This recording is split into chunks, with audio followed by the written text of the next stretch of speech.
नमस्कार। पॉलिटिक्स में आप सबों का स्वागत है। और आज हम पॉलिटिक्स में बात प्रशांत किशोर की इस पॉलिटिक्स की करने जा रहे हैं जिसके सहारे ये समझा जा सकता है कि भाई आखिर बिहार में हो क्या रहा है। आज प्रशांत किशोर मधेपुरा में थे और मधेपुरा से उनके ऑफिशियल कह सकते हैं कि ग्रुप से जो वीडियो जारी किया गया है, उस वीडियो को देखने के बाद तो यही लग रहा है कि प्रशांत आ रहे हैं, क्योंकि वो उत्साह, वो जुनून न शाह के सभा में देखने को मिल रहा है, न नीतीश की सभा में देखने को मिल रहा है, न प्रधानमंत्री मोदी की सभा में देखने को मिल रहा है। तो क्या ये माना जाए कि 2025 में सरकार प्रशांत किशोर बना रहे हैं? क्योंकि जो वीडियो जारी हुआ है, आप वीडियो देख भी रहे हैं, वो वीडियो अपने आप में बहुत बड़ी बात है कि युवाओं का ये जोश अगर प्रशांत किशोर के साथ है तो उनको सत्ता में आने से कौन रोक सकता है। युवाओं का अगर ये जुनून प्रशांत किशोर के साथ है तो फिर सत्ता से कौन उसको रोक सकता है। इस भीड़ में जिस तरीके के युवा की मौजूदगी है, फिर सत्ता बदलने से कौन रोक सकता है। ये तो लग रहा है जैसे एक परिवर्तन का बयार है। उस परिवर्तन के बयार का कमान युवाओं के हाथ में, ये वीडियो साफ दिख रहा है। प्रशांत किशोर के मंच तक पहुंचने में जो चीज़ें दिख रही हैं कि उसके बाद कुछ बचता है क्या कहने के लिए कि प्रशांत किशोर आ रहे हैं। लेकिन एक बड़ा सवाल है, ये वीडियो प्रबंधन का कमाल है या फिर जनता का समर्थन है?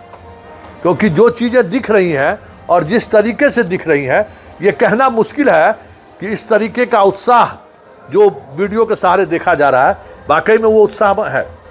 क्योंकि मधेपुरा से लगातार मैं भी इनपुट ले रहा था और प्रशांत किशोर की उस चुनावी सभा को हम लगातार कवर भी करते रहे।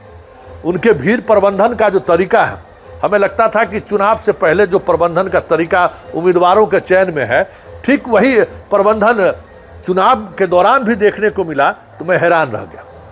चुनावी सभा का वीडियो जारी नहीं हो रहा है, हाँ, जिस तरीके से उनका कार्यक्रम हो रहा है उसका वीडियो जारी हो रहा है। हालांकि आज एक दुखद घटना भी घटी है कि वहाँ मधेपुरा से लौटने के दौरान उनका गाड़ी एक्सीडेंट हुआ और उस दौरान एक एम्बुलेंस में एक मरीज की मौत भी हो गई है। लेकिन ये सारी चीज़ें ऐसा इस तरीके से प्रेजेंट किया जा रहा है कि प्रशांत किशोर के साथ वाकई में प्रशांत किशोर के सामने दूर दूर तक कोई नहीं है। लेकिन बड़ा सवाल ये है कि इस तरीके की सियासत के सहारे क्या बिहार को सहारा जा सकता है क्या? इस तरीके के वीडियो के सहारे भले आप ऐसे लोगों के बीच माहौल बना सकते हैं जो जमीनी सच्चाई से दूर हो। सोशल मीडिया पर तो ये वीडियो वाकई में क्रांति लाने वाली वीडियो, क्योंकि जो चीज़ें दिख रही है ना, वो तो दिख रहा है कि बिहार बदल रहा है। तो थोड़ा बिहार बदलने की इस प्रोसेस में प्रशांत किशोर ने दो बातें कही हैं। एक तो हम एनडीए से हमारी लड़ाई है, महागठबंधन कहीं लड़ाई में ही नहीं। हाँ, अब नीतीश को लेकर जो कह रहे थे कि 25 से नीचे उस सच को अब ये थोड़ा अपने तरीके से ले जाना चाह रहे हैं। और दूसरी बात, उन्होंने जो बातें कही हैं वो और गंभीर बातें उन्होंने कह दी है।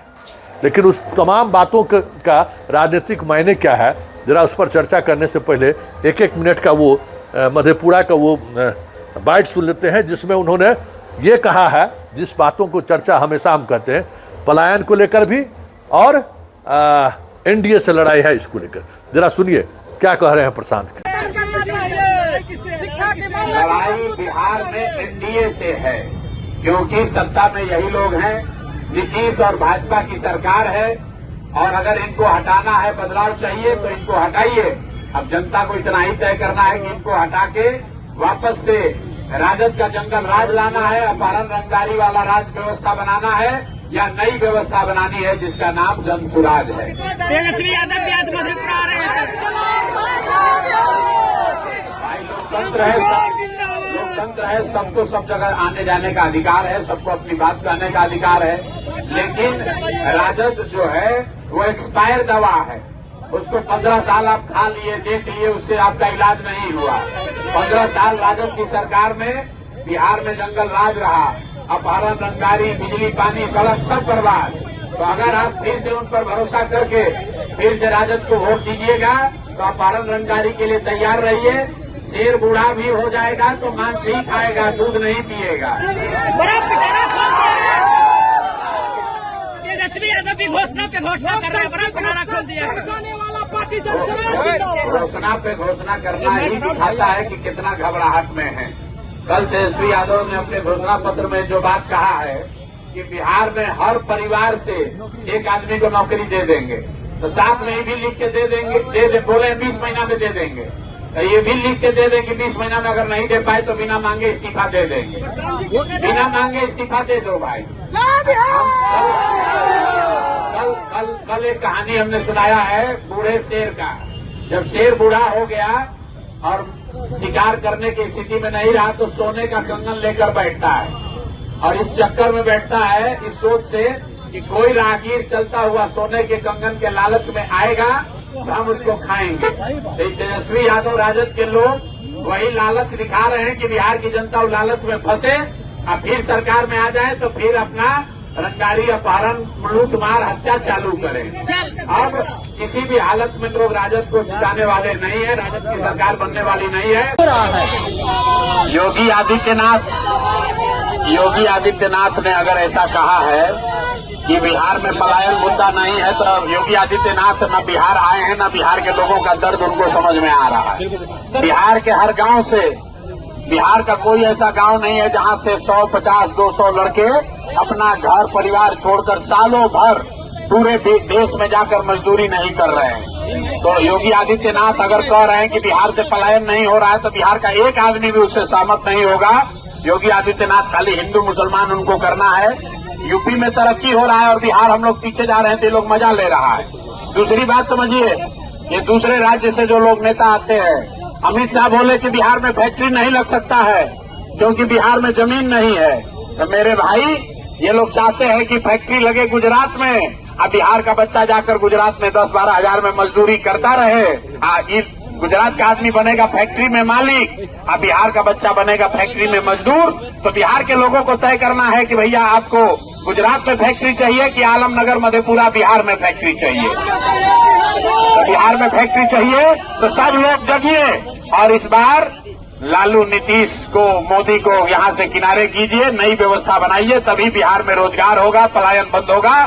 जनसुराज ने 100 वादा नहीं किया है, लेकिन एक वादा पक्का किया है कि जनसुराज का व्यवस्था बना, पलायन बंद। तो आपने सुना कि प्रशांत किशोर ने क्या कहा, लेकिन एक सवाल है जो हकीकत है कि जो जमीन पर जो दिख रहा है, जहां प्रशांत किशोर के उम्मीदवार चुनावी मैदान में है, प्रचार प्रसार या पार्टी कार्यालय की जो अन्य गतिविधियां हैं वो कहीं दूर दूर तक नहीं दिखाई दे रही है।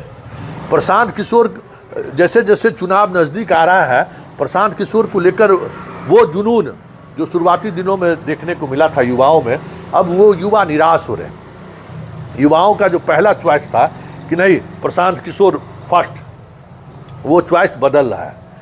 तो आखिर इस तरीके की वीडियो आ कहाँ से रहा है, या फिर इस तरीके की वीडियो कैसे बनाया जा रहा है? तो क्या ये माना जाए कि ये प्रशांत किशोर का प्रबंधन है, या फिर ये माना जाए कि अगर ये प्रबंधन नहीं है तो फिर तय है बिहार का बदलना? क्योंकि इस तरीके के सहारे, इस जो वीडियो जारी हो रहा है उसके सहारे तो यही चीज़ें लग रही हैं। लेकिन एक बात तो साफ है, इस प्रशांत किशोर के इस अभियान को लेकर जो भी बातें आ रही हैं, निगेटिव पॉजिटिव जो भी बातें आ रही हैं, लेकिन एक बात तो है कि उसने बिहार की राजनीतिक नैरेटिव तो बदल दिया। और अब हर कोई रोजगार की बात कर रहा है, हर किसी ने के एजेंडे पर, मैनिफेस्टो पर पलायन की बात आ रही है। मतलब विपक्ष और सत्ता पक्ष में बैठे नेताओं को ये तो मजबूर प्रशांत किशोर ने कर दिया है कि बात अब बिहार की होगी, और वो भी बात बिहार की तब खास करके रोजगार को लेकर, इंफ्रास्ट्रक्चर को लेकर, शिक्षा को लेकर, पलायन को लेकर, ये जो बातें हर किसी के नेता के जुबान पर आया है, इसमें प्रशांत किशोर की एक बड़ी भूमिका मानी जा सकती है। और प्रशांत किशोर ने पूरे बिहार के उस नैरेटिव को ज़रूर बदल दिया है, जो कभी किसी पॉलिटिकल पार्टी के एजेंडे में रहा ही नहीं। कभी ये बात भी नहीं हुई, कभी चर्चा भी नहीं हुआ कि कभी पलायन पर भी बात हो जाए। आज पलायन पर हर कोई बात भी कर रहा है, हर कोई अपनी तरीके से पलायन को देख भी रहा है। ये तो प्रशांत किशोर के पिछले 3 वर्षों का जो उनका बिहार को लेकर जो एक कार्यक्रम रहा, भ्रमण रहा, और पॉलिटिकल डिस्कोर्स जो रहा उसका तो ये नतीजा जरूर सामने आ रहा है। ये भले उम्मीद कर रहे हैं कि छठ वर्ष में जितने प्रवासी आए हैं वो इन्हें वोट देकर जिताने का काम करेगा। वो कितना असर पड़ेगा कहना मुश्किल है, लेकिन एक बात तो है कि गांव-गांव में इस बात की चर्चा तो जरूर हो रही है कि पलायन एक गंभीर मुद्दा है।